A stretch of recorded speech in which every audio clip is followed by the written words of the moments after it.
Oh my god. Oh my god.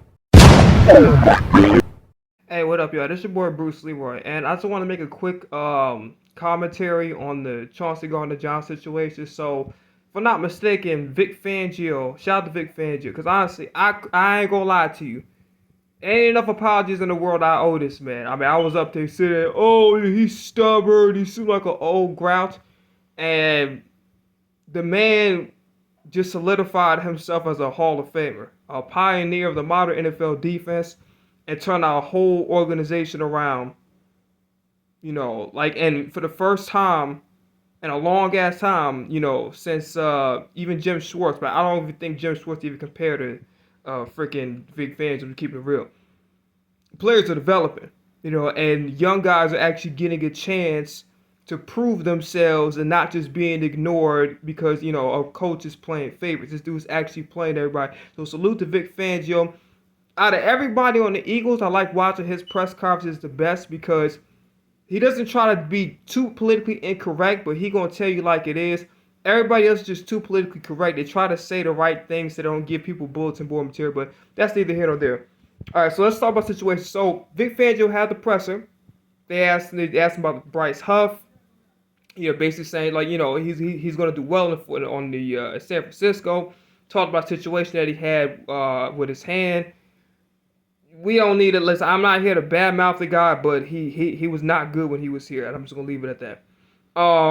So about the Chauncey Gardner Johnson situation, Vic Fangio said it wasn't a decision made by him.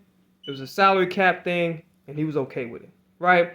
And I think some people made some comments saying that damn, he could have just said that how much of a great player he was, how valuable he was to the organization, and stuff like that. Because now it's going to start to raise some eyebrows, right? And I feel like that's a valid point. Obviously, in the heat of the moment, you're not going to be perfect in all your responses, but that does say a lot sometimes without really saying a lot. But I'm not mad at Vic Fangio for what he said, personally. So Chauncey Gardner-Johnson, I got on here and I told you I cried like a fucking baby. I cried for like 5 straight minutes when I looked on my goddamn phone and found out Chauncey Gardner-Johnson was going to the Texans. I'm a Chauncey Gardner-Johnson fan for life. The leadership that he brought here was impeccable. And we don't win that Baltimore game. We don't get to the Super Bowl win. Now, granted, I feel like he was better in coverage in 22 than this year. But, he made some huge plays for us. And, he put some guys on their ass. Some people saying that, he's not a good tackler. I mean, let me just say right now. He put Christian McCaffrey. I mean, this guy, he knows how to tackle. That's one thing I could say. The coverage, I think we could desire a little bit more.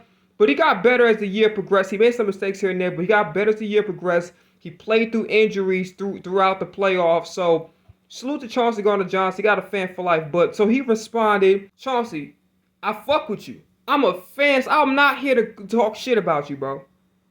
But you're not moving good in this situation. The only person who looks bad in this situation is you.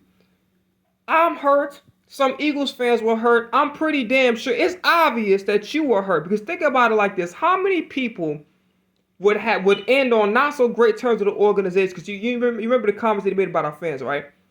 And then he lowers his ego, comes back to the team. Think about it. How many people are willing to do that? And then the leadership that he brought here and getting immersed in the culture, he felt betrayed. And I understand that. But if you elected to be the bigger man in a situation, be professional, you got to stay on that route. Because now what it's going to end up doing is it's going to end up putting more pressure on you. Because guess what the press is going to keep talking about? You and the Eagles. So instead of you just leaving it as like, listen, okay, you went on your live, whatever, and you said that, okay, so everything's all good. Got to pay the young guys. Just put me on a contender, which they did. You got to leave shit where it is. I understand why you feel the way you feel, bro. Like, listen, from personal experience, you're a guy that wear his heart on his sleeve. I used to be like that. Until I got older and start realizing that motherfuckers take advantage of that shit. I respect you, bro. I respect the heart, passion that you go out there on that field with. I respect you, bro. And at the end of the day, I'm rooting for you over in Houston. But this ain't the road you want to go on, bro. Because It's just not going to end well. It's not from the optics, from a PR perspective.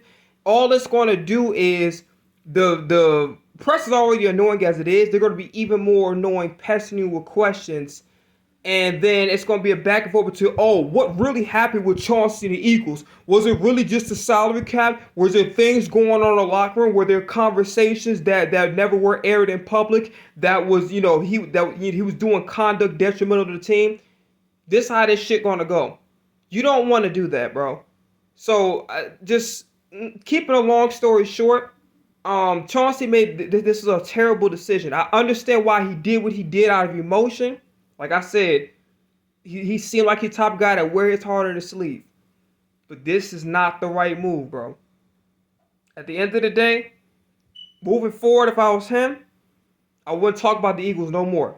And they come at the press up like, yo, listen, I'm not answering no questions related to the Philadelphia Eagles. I'm in Houston, Texas now. That's what I would do moving forward.